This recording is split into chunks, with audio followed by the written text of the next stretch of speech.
Hello friends, I once again welcome you all to Foodsera. इस video में हम FSSAI के बारे में बात करने वाले हैं। मैं आशा करती हूँ कि आपकी एफएसएसएआई की असिस्टेंट या टेक्निकल ऑफिसर या सेंट्रल फूड सेफ्टी ऑफिसर की तैयारी बहुत अच्छी चल रही होगी। तो इसी को ध्यान रखते हुए हमने ये वीडियो बनाया है जिसमें आपको इम्पॉर्टेंट एमसीक्यूज मिलेंगे जो कि आपके एफएसएसएआई के initiatives, roles and importance questions हैं। आपको ये ज़रूर ही हेल्प करेंगे आपके एग्जाम्स में 25 और 20 क्वेश्चंस करेक्ट करने के लिए।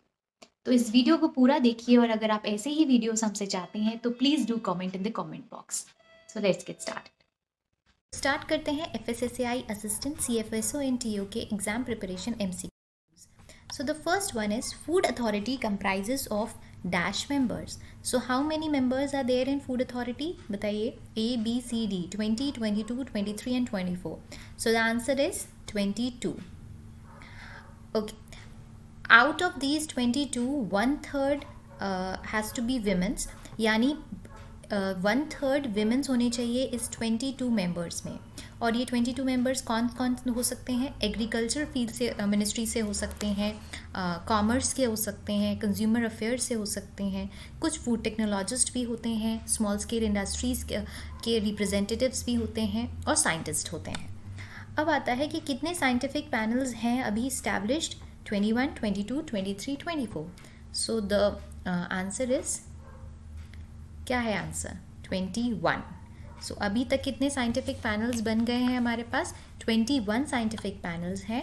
और साइंटिफिक पैनल्स कितने बन सकते हैं? ये कितने भी बन सकते हैं। अगर उनको लगता है ये टॉपिक इम्पॉर्टेंट है तो साइंटिफिक पैनल उस पर बना दिया जाता है। अभी तक हमारे पास कितने हैं? 21 जो कि हमारे पास लिस्टेड हैं। ये कौन कौन से टॉपिक्स पे अभी तक हैं? जैसे food additives, pesticides, genetically modified organisms, functional foods, labelling, sampling, इन पे अभी तक साइंटिफिक पैनल्स हैं। Now the next question is dash ensures close cooperations between the authority and the enforcement agencies operating in the field of food. इसमें कौन है जो authority और इन्फोर्समेंट एजेंसी के बीच में कॉपरेशन, क्लोज कॉपरेशन का रोल प्ले करता है? Central advisory committee, chief executive officer, chairperson और साइंटिफिक कमेटी। कौन है ये? सो the answer is what? Option A, central advisory committee. अब ये सेंट्रल एडवाइजरी कमेटी का काम क्या होता है? इसका काम होता है स्पेसिफिकली जो फूड अथॉरिटी है और जो इन्फोर्समेंट एजेंसीज हैं इनके बीच में कॉपरेशन का काम करना। अब इसका जो द सीईओ ऑफ अथॉरिटी जो होता है वो ही होता है ex officio chairman of the central advisory committee. ये भी क्वेश्चन है, आ सकता है कि ex officio chairman of CAC कौन हो सकता है, कौन होता है? तो क्या होगा उसका? सीईओ ऑफ द अथॉरिटी यानी chief executive officer of the authority यानी food authority. Now the next question is which section is related to the import of articles of food. Import of articles of food किस section में आता है? Section 35, section 45, section 23 और section 25। क्या है इसका answer? इसका आंसर है section 25। Section 25 is related to import of articles.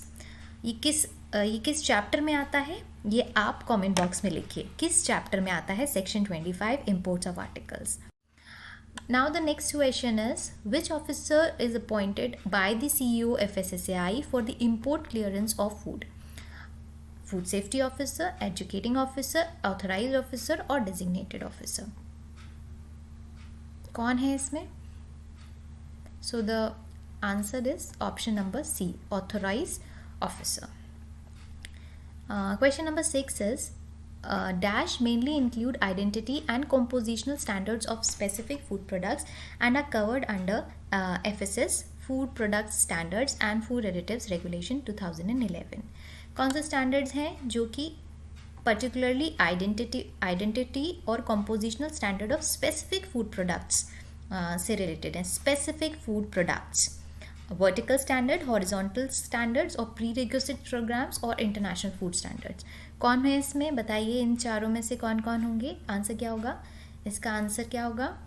इसका आंसर होगा वर्टिकल स्टैंडर्ड्स यानी ए। वर्टिकल स्टैंडर्ड्स कौन से होते हैं? ये वो होते हैं जो पर्टिकुलरली डील करते हैं फूड प्रोडक्ट्स से। फूड प्रोडक्ट्स यानी क्या हो सकते हैं, सीरियल्स हो सकते हैं, मीट प्रोडक्ट्स हो सकते हैं, ये सारी चीज़ें आपकी किस में आती है, वर्टिकल स्टैंडर्ड्स। हॉरिजॉन्टल्स किससे रिलेटेड होते हैं, जैसे पेस्टिसाइड्स हो गया, इनसे जो इनके जो स्टैंडर्ड्स हैं वो हॉरिजॉन्टल स्टैंडर्ड्स में आते हैं। Now comes the 7th question, what FSDU stands for, बताइए FSDU stands for what, ABCD, क्या होगा इसका आंसर? इसका आंसर होगा B, foods for special dietary uses. Now the 8th question, in the year 2020 FSSAI has launched dash for replacing food licensing and registration system, that is FLRS, in the phased manner. कौन है? ABCD option. So the answer is A, FOSCOS. FOSCOS का full form आप comment box में लिखिए कि FOSCOS का full form क्या होता है। ये भी एक क्वेश्चन है जो एग्जाम में आ सकता है। Now comes the MEPIDA, functions under which ministry, which ministry, ABCD, which ministry, बताइए। So the answer is Ministry of Commerce, Government of India, A. So the answer is A. Now the 10th question, food products with mandatory BIS certification. कौन सा ऐसा food product है जिसके लिए mandatory है BIS certification? ABCD, milk powder, milk, chocolate milk और milkmaid. So the answer is milk powder, milk powder जो के लिए मैंडेटरी है BIS सर्टिफिकेशन। ओके, तो ये थे कुछ 10th क्वेश्चंस। अगर आपको ऐसे ही क्वेश्चंस और रिलेवेंट इन्फॉर्मेशन चाहिए तब आप हमारे इंस्टाग्राम पे भी फॉलो कर सकते हैं और आप टेलीग्राम पे भी फॉलो कर सकते हैं जहाँ पे हम क्विज़ेस डालते हैं। So bye bye, take care, stay healthy, stay safe और चैनल को ज़रूर सब्सक्राइब करिए। Bye bye.